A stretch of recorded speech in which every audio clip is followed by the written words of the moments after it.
All right. All right, here we go. I am so excited. With me is Caeleb Dressel, Olympian, and I know everybody knows he's a swimmer in the Olympics, but let me tell you what an awesome athlete this person is. Specializes in freestyle, butterfly. Caeleb, you do individual medley events. You have 10 Olympic medals. Yes, I think that's where we're at right now. Yeah, yeah. And most of them are gold. Most of them, yes. I got that dirty silver. 9 golds, which is incredible. Incredible. But even more important, you grew up in Northeast Florida, which is huge for all of us who live here. You were born in Orange Park. You grew up in Green Cove Springs. You went to Clay High School. You have such deep roots to our area. What are some of your fondest memories of Orange Park and the surrounding area? Oh, you know what's actually so funny? So this was 2 weekends ago. So this is two weeks ago. I went fishing with my dad on the St. John's. So it was during the chilly phase. We didn't catch anything because it was pretty much below freezing out there. But every place you just mentioned from the boat, I saw. So it was because we went right around Doctor's Inlet and near Shands Bridge. So yeah, I saw the Buckman off in the distance. Was under the Shands Bridge at one point, and then we launched at Knight's Landing in Green Cove. So yeah, I mean, I'm still making memories out there. It's still very much one of my hometowns. Where I grew up for sure. Where I grew up, I think I became a man in Gainesville. So I got to give an ode to Gainesville there. But yeah, man, I was grew up in Green Cove, which is super small town. Everybody knows, but if you're from the area, you know how it works. So I definitely fell in love with the community there. Clay High School was some of the best years of my life.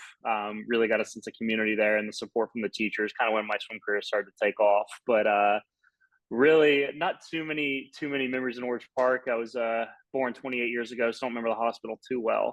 But yeah, I mean, going through Orange Park to get to practice at Bowles, yeah, I was all over the place. It was 45-minute drive to get to practice at Bowles. So yeah, again, every place you just mentioned, I was pretty much going through every day to train. So, and I do know that during the summers when you were super young, you actually swam at St. John's Country Day School, Oh yeah, I went which to is I in went to Orange Park. Whoop, whoop. yeah. Oh, there we go. Yeah, I went to school there for 2 years. Oh, okay. What grades? I was at St. John's fourth and fifth grade. Yeah, yeah, Okay. And yeah. so swimming there, going to school there. I mean, you actually swam against another Olympic swimmer, Ryan Murphy, who is from our area. He's from Ponte Vedra Beach. Um, do you remember those times? Yeah, I like to say I swam with Murph rather than swam against. So he was yeah, I started with summer league. So in oh, what was it? Argyle, Chimney Lakes. Chimney Lakes. That's where my dad owned his which is, yeah, I guess it's in Argyle. That's where he owned his veterinary practice. So we would go, me and my three siblings, they signed us up for summer league lessons. So that's where I learned to swim, kind of about water safety, which was Chimney Lake Swim Team. I don't even know if that's still a thing. I'll give you some research. You could get back to me and tell me if Chimney Lakes is still around. Um, but yeah, we got into summer league, and that's when I kind of started to hear about Ryan Murphy, and through River City and whatnot, River City Swim League. But yeah, I joined Bowles my freshman year of high school, so I swam club there. But and Murph went to school at Bowles, so we would have crossover. Usually on Saturday practices, the groups would join up because I didn't go to school there, so we didn't swim together. But during like the USA swimming season, we would be on the same team and relays together. So definitely one of my mentors and inspirations. And he had that year above me, so I could kind of follow in his footsteps. But yeah, I learned a lot from the guy, and it's crazy going from that as high schoolers to being on Olympic relays together. It's quite the career for both of us, and a really humbling moment to go from goofing around in high school summer league to being captain of the Olympic team and whatnot. And what is it like standing there just soaking in everything that you are seeing during the Olympics? This isn't your first rodeo. Paris was not your first Olympics, obviously, but I'm sure it feels amazing each time. Yeah, I think each games for me, and this is probably the same for, multiple Olympians, it holds something different. I think there's a, kind of a common theme. No, sorry, a different theme for each game. Rio, I was a kid in a candy store, just bright-eyed walking around. And then Tokyo was kind of labeled as the guy, the veteran, and then Paris was kind of labeled as the comeback season. I think people kind of labeled it as that. So I'm not sure what the title for LA would be, but that's very much one of the goals. But yeah, it holds something new that you don't know what it's going to be till you get there. And it quite honestly, for myself, it takes me a couple months. Yeah, probably a couple months to fully digest the meat, and relive some of those memories. And once the actual swim stuff has died down and you can chip away at some of those normal memories of playing video games with some of the guys on the team, playing cards, some of those funny moments when the hype of it and the times and the stress has died down. And for me, it usually takes a couple months. So it's funny, today I was actually kind of going through some of the memories that were kind of hidden in my brain, because it takes a while for the stress of the meet to fizzle out for myself, and then you can get to the actual fun memories of everything. Yeah, I love that you were just talking about the recent time you spent back home with your dad. I mean, how important is it for you to get back home and to come back to your roots? Yeah, I try to get back as often as I can. I actually went I went fishing. I mentioned going fishing with Pop, but I went fishing two weekends in a row. It was yeah, I've been trying to just make a point to see my parents a little bit more. I've been on break from Paris since Paris, so it's what, five months removed from Paris. Just wanting to see them more, and I'm spoiled because they live close, and they usually come up here to see my son, their grandson, who's the first one in the family, so he's pretty spoiled rotten, and everyone's obsessed with him.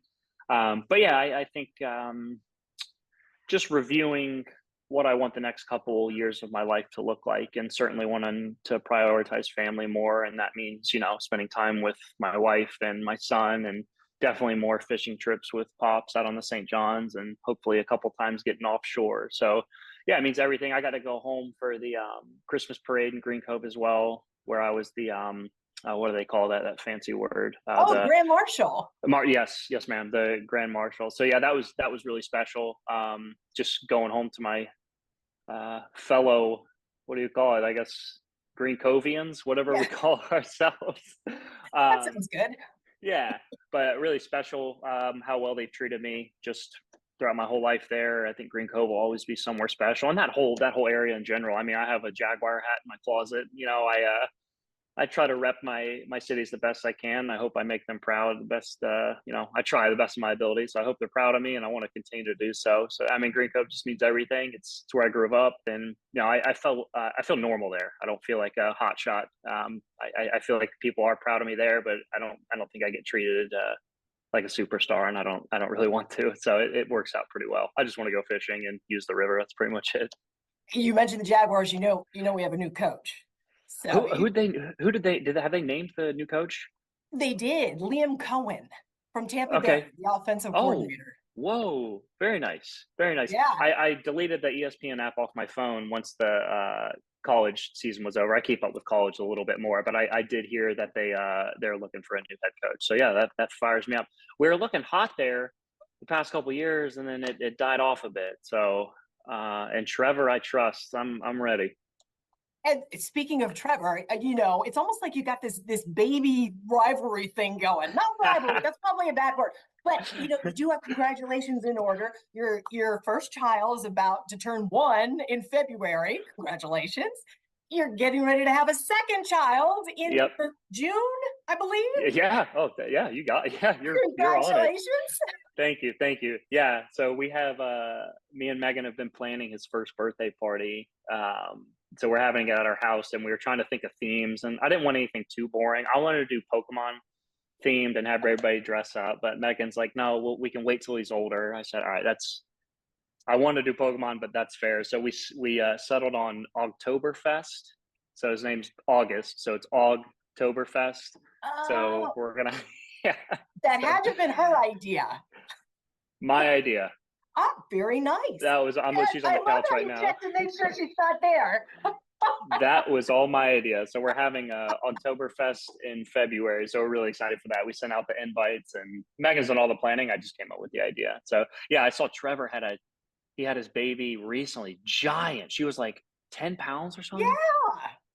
Oh yeah. Congrats to them. That's a big girl, man. That's a Or really maybe big girl. I know you joked around during the Christmas tree lighting at the city of Jacksonville that maybe, everybody can their babies can hang out. Yeah, because I think oh yeah, Bridget. So Murph's wife had her baby.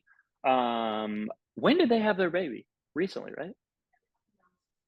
Oh, geez, that hasn't been announced. So Oh, maybe just maybe just when are you airing this? When is this not being aired? until the 4th. So we got a little while. Okay. All right. Well, I'll maybe edit that part out. I'll Okay. text Murph. I'll text Murph. I'll text Murph to double check. I mean, it should be fine. Okay. Well, If you know. not, let me know Yeah. and we will make sure to cut that out because I don't want to Oh, ruin anything. I don't want anybody knocking on my door yeah. As because soon as something you did. as soon as I said that, I was like, wait a second. I don't think he's posted that on Instagram. Yeah, she's happy and healthy. But yeah, maybe we can have a. Oh yeah, that's another thing. I forgot I did the Christmas tree lighting in Jacksonville. Yeah, I've actually had quite a few visits back. This is great timing on the interview. I've had quite a few visits back home. Yeah. Let me talk about back to you. Um, you're back in the game. I know, obviously, because you were in Paris.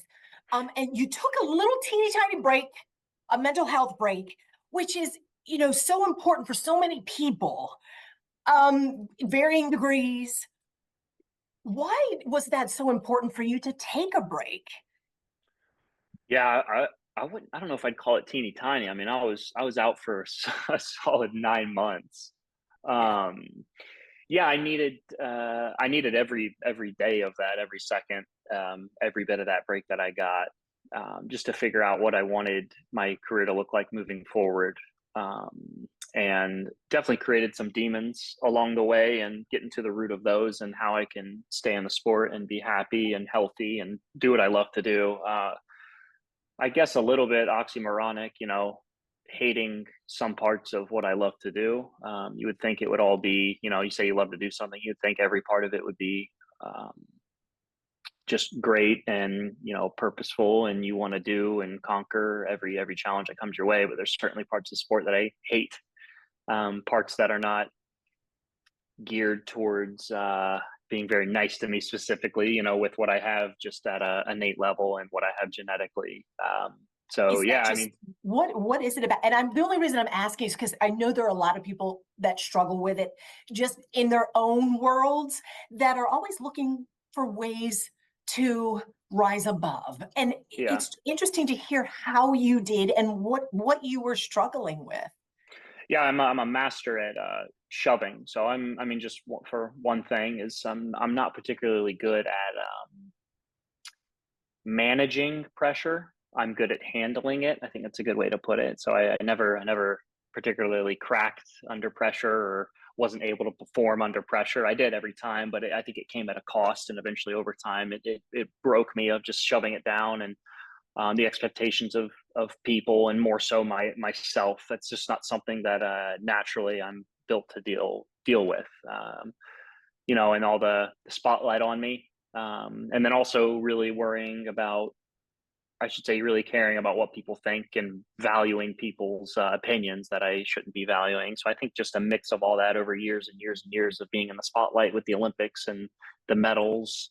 Yeah, it took its toll on me, and then constantly not thinking my results were good enough. I think that was another very big contributing factor of just trying to keep up with the pace that I set for myself. That was way too demanding.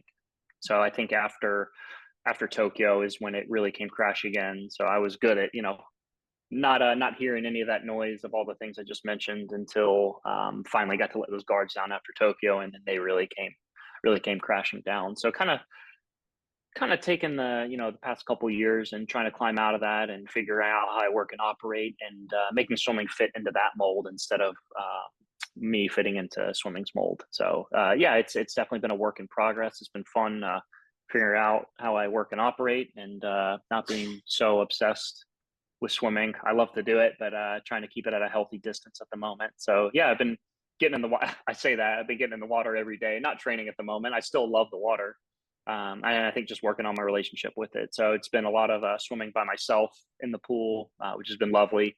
And then I have a gym at my house, so doing just a little bit of lifting, a little bit of swimming, staying in shape, but not training. Just really appreciating the water, which is something I've always loved, and I don't ever want to get to the point in the sport again, especially not when I'm about to retire, where I'm bitter about the sport, because it's given me so much. It's given me all the cities you just mentioned, people I've met along the way, got a wife out of it, um, all my best friends, pretty much every meaningful part of my life has come from swimming. So I cannot afford to have any bitter feelings about it. And there's certainly some that rose up after Tokyo, which is why I needed to take the break. I didn't think it certainly wasn't fair to myself, and it wasn't fair to the water for everything it's given me to have those feelings.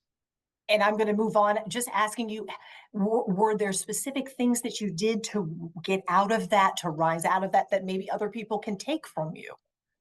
Yeah, I think admitting I can't do it by myself, something I've for years prided myself on, of being macho man and being able to do it by myself or gut it out or tough it out.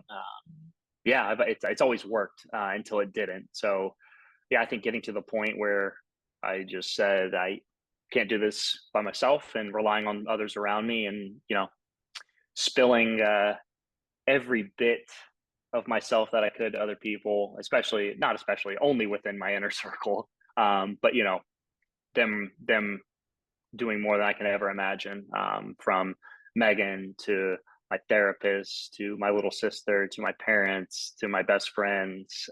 Yeah, there's definitely some that jump out at me. Definitely the coaches. Yeah, I think just admitting I don't think I'm any less of a man for needing to go to the people in my life. I think that's why they're there. So I think that was the biggest thing, is stop trying to be macho man, because it wasn't working anymore. Well, thanks for sharing that. I appreciate that a lot. And I think a lot of people will appreciate hearing that, knowing that, in their minds, your life is amazingly, spectacularly perfect. And, you struggle with real life issues and how you handled it. So back in, you're looking ahead to Los Angeles. And I think I heard you use the R word. Did you say retire? Going back, my life is spectacularly amazing, but yeah, certainly not perfect. I wouldn't say my struggles are any different than anybody's. I just can swim fast. Doesn't make my problems any worse, or any worse than anybody else's out there. I think I'm having a human experience just like everybody else, but I can swim pretty quick. I think that's the only difference. Yeah, it's weird throwing the R word out there, but yeah, I would like to go to LA. It's been my dream to compete on American soil for a Worlds or an Olympics. So it almost makes it's too good of a story to turn down, to be able to compete in LA. So yeah, right now, I think figuring out what I want my training to look like moving forward, and how does swimming fit into my life and my family's life. As I mentioned earlier, now instead of the other way around of trying to cram all this into the mold that swimming has to offer me, I think kind of keeping swimming at bay, but still wanting to be competitive and dominant, and still wanting to swim quick. It's just I think it's going to look a little bit different at age 28, with baby number 2 on the way. So I want to respect that. But I also want to swim quick, and I get a lot of joy, a lot of love out of it. So yeah, I would love to share that with my fellow Americans in LA. That sounds, I mean, it's a movie. It's an absolute movie. So yeah, we'll get there. But this year, I think is just figuring out what the next 4-year plan looks like. And so folks understand, the Olympics, the Summer Olympics, haven't happened on U.S. soil since Atlanta in 1996. That was the year you were born. So Yeah, this is a big deal. And your first child is going to be old enough to get it. yeah, yeah, yeah. Understand what in the world is happening around him and being able to watch dad. I know he's not going to just go. I mean, honestly, both of them might be somewhat conscious by then. Megan hates when I say that, but I think it's hilarious. Yeah, I'm hoping that they'll both take away memories from it, and that would be really special. Just to have my kids watch me and remember me in the stands, because August was in Paris, but he was a dum dum. He's not gonna remember any of that. He was a couple months old. To like, it would be really special to have a big monumental moment in my life that will be embedded in my kids' memories, which is a crazy thing to say, but something like the Olympic Games, where it's yeah, I mean, making the Olympic team, whatever, but just where the whole world comes together. Just even if I wasn't in the picture, I think them having memories from an Olympic Games would be very, very special. And then add in me competing at it. That again, we're back to this is just a movie. And I know Megan is just as invested. You guys met in high school swimming, which is like the cutest story ever. But some other things, a couple of fun facts I just wanted to hit on that people, your fans, would love to know. You, according to NBC Olympics, grew up without cable TV. Because like your parents wanted you to spend more time outside than inside. Now everybody's dealing with kids and their, the tablets and the phones. Mine are 12 and 14, and all I get is, okay, mom, okay. So what was that? Yeah, so we actually, my dad bought it. I want to say we had it for like a couple weeks or like a couple months. I can't remember, but he was like, "This is silly." He's like, they're just watching TV. And I was watching. We just watched SpongeBob, Hannah Montana. I'm trying to think of what some of them were. And one day, me and Sheridan were we had a TV on the porch, so we're watching SpongeBob or something, and it cuts out, and we said, "Huh, like Dad, the cable's not working." He goes, "Huh, that's weird," knowing that he like canceled the subscription or whatever. And we just got up, started playing, and we did our own thing. So my dad was like, "Oh, well, that was a lot easier than I thought it would be." So till this day, we don't have cable. Yeah, so I don't have it in my house now because it's just the ultimate time waster. And now, don't get me wrong, I enjoy watching. Me and Megan usually watch Modern Family at night, or we find a couple episodes of a TV show. There's nothing wrong with that, but when we're sitting during sunny out in Florida and we're just watching TV on a porch, that's the problem. So yeah, ultimate time waster. And I'll watch a football game when the Gators play, or I'll turn on the Jags maybe every now and then. But yeah, didn't grow up with cable. We were definitely make your own fun outside. And I had 3 siblings, so there was plenty to do to get in trouble. Oh my goodness. I love it that your dad didn't make a big deal about it. That he just did it and it was what it was. Yeah, it's his house. I complete and then till this day, it's like, well, I'm never gonna get cable. I don't. We don't need it. Yeah, there's plenty of other ways around it. Oh, that is so awesome. I wish I could do that now. I started it. I'm in it. I'm in it. Yeah, we also there's another rule where he would not, like, any Christmas gifts or birthdays, he would not buy anything to do with the video game. So he's a little old school. It might sound mean to some people. It wasn't mean at all. But he would be more than willing to buy, if I wanted a new basketball or a baseball glove or a trampoline, anything, maybe a new tent, sleeping bag, fishing pole, anything to do with outside, or a new piece for my drum set, anything to do with outside, or body, mind, soul. I think that was my dad's big thing. If it contributed to those, then he would be all for it. So I had a drum set, I had basketball hoop. So if it was outside, he was more than happy to invest. But video games, no, time waster. So he didn't. We had to use our allowance if we wanted to buy a new Wii game or Nintendo game, something like that. Oh, that is so awesome. Yay, your dad. And also, one more thing I want to bring up. You're an animal lover. I read that during your senior year of college, you got a black lab named Jane and took her everywhere. I mean, like restaurants, grocery stores. You were that guy who's always bringing the dog around. Oh my God. This one time, where is Jane? Jane's still here?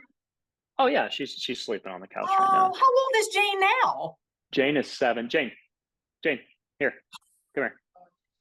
That's awesome. She was just dead asleep snoring. I feel bad now. Oh, dang. I am so sorry, Jane. She's literally taking 5. She's stretching right now. She's being dramatic. Come here. Come say hi. I am betting 1,000. I am so sorry. Yeah, this one time come here. Get up here. Come on. Get it. Where are you? Oh my gosh. Oh, how beautiful. Yeah, not impressed. She's not impressed. You can go back to the couch. I woke her up from her slumber. Yeah, what I was going to say is, this one time when she was a puppy, I would take her everywhere when she was a puppy, because I was living alone. And I mean, I didn't have a dog sitter, so I would just bring her everywhere with me. Or I wasn't living alone, but my roommates, I didn't trust my roommate. They're still all my best friends, so I don't care if they hear me say that. I didn't trust them with the puppy. But I brought her into a Five Guys one time, and some lady called the cops on me. A pizza joint. You brought her to. Yeah, I brought her in Oh, a wait, five, no, but that's a she, burger joint. I don't know why I said pizza. yeah, yeah, yeah. And what But happened?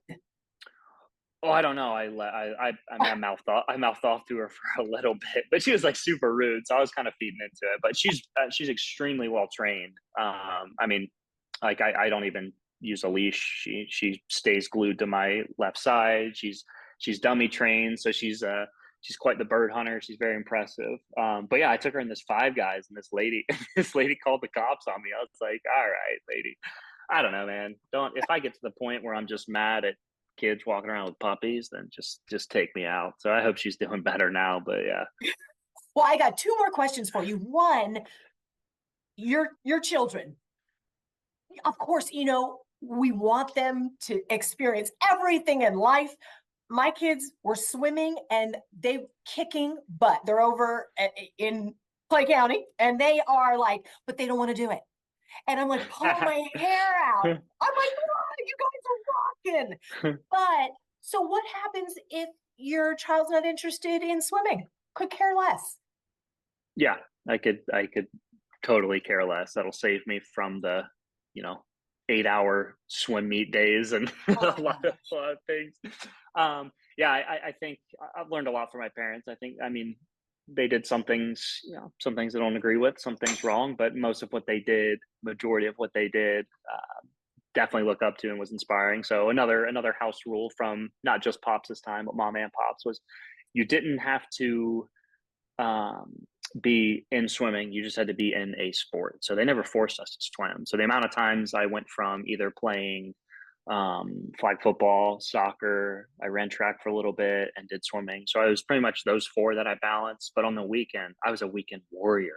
Um, I had a baseball pitching machine in the backyard at one point. We had the basketball hoop, ultimate frisbee. We had a volleyball net. We had tetherball. We had the trampoline, wakeboarding, surfing, longboarding. I mean, I loved. I like sports. I'll put it that way. I like trying new sports. I like getting better at them. So yeah, we got to pick what we wanted to do. We just had to be in a sport, which I thought was a more than fair rule, and it didn't even seem like a rule. Something we wanted to do anyway. So my older brother got into skateboarding, was a gym rat for a bit, but he was actually really good at skateboarding. Still is. My older sister did gymnastics and swimming. Sheridan did gymnastics and swimming. Oh, Tyler also did basketball. Yeah, so it was never, hey, you have to swim. It was just pick a sport. So I think I'll probably adopt that same rule, but I would love for him to play baseball. Yeah, I don't, if the helmets maybe get a little better or they adopt some better rules for little league football, but I don't want my kid getting thumped. I don't want him thumping his peanut that early on. So I'd be all right with football, but I think it depends what position he plays. But yeah, baseball would be awesome. Going to little league games, that would be so much fun. Are you kidding me? But yeah, if he wants to swim, great. I'll be more than happy to if he has questions. If he comes to me, I'll help him with technique. I'm never going to be one to tell him what to do. But yeah, I think that's the biggest thing is just find something you love to do and try to get better at it. And my parents were very inviting for that meta right there. So yeah, find a sport, enjoy it, and try to get better at it. We didn't have to be good, just get better at it. is that the advice that you have for other kids who want to be like you? They want to go to the Olympics. Yeah, I definitely as a kid did not think I would be well one an Olympian, but certainly not winning gold medals or anything like that. I was just doing it because I enjoyed it, and it was simple as that. So I want to say I was somewhat of a late bloomer. Obviously, I had some talent as a kid in soccer and track and swimming. So I had good genetics there. There's just some things you got to get lucky with. But yeah, I think probably around 14 is when I was like, all right, I think I'm pretty good at swimming. And then I think my senior year of high school, I was like, I think I might be able to go somewhere with this for sure. Can swim in college. And then probably around my sophomore, junior year of college, I said, okay, I think I can kind of climb the ranks of um, being a pretty good swimmer here, however the best way to word that is. Yeah, and then once I turned pro around age 22 is when I you know, I thought I could, win my main 3 events in Tokyo and go from there. So it's just baby steps along the way. I wasn't like I was 10 years old being like, "Ooh, I want to win, 10 medals or I want to win 100 free individually." It's just baby steps, and I think acknowledging where you're at the time and place. And when I was a kid, it was just have fun with it. When I get bored, let's go do something else, or let's go wakeboarding or surfing, or go play pickup basketball games. Yeah, have fun with whatever is doing. I think it's super important. And I saw way too many teammates get completely fried because they overdid it as a kid. So I think if my parents didn't have that rule in place, if it was no, you're good at swimming, you need to stay in and swim, we would not be talking. We would not be on this interview right now because I don't think I would have a name in swimming. Yeah, I think it's healthy. You're too young. Your body's going to be good for years and years to come. So just have fun, see what else is out there. I love it. That's the best advice. Thank you, Caeleb Dressel. Thanks for getting me in there. I know you got a busy schedule. Thank you. I appreciate talking to you. Yes, ma'am. Yeah, August is already down for bed, so you're good. He went down quick tonight, so we're all. I'm off the hook until I'll probably go to bed soon, to be honest. But I'm off the hook tonight. You're welcome. I'm gonna take. I don't know. Thank you.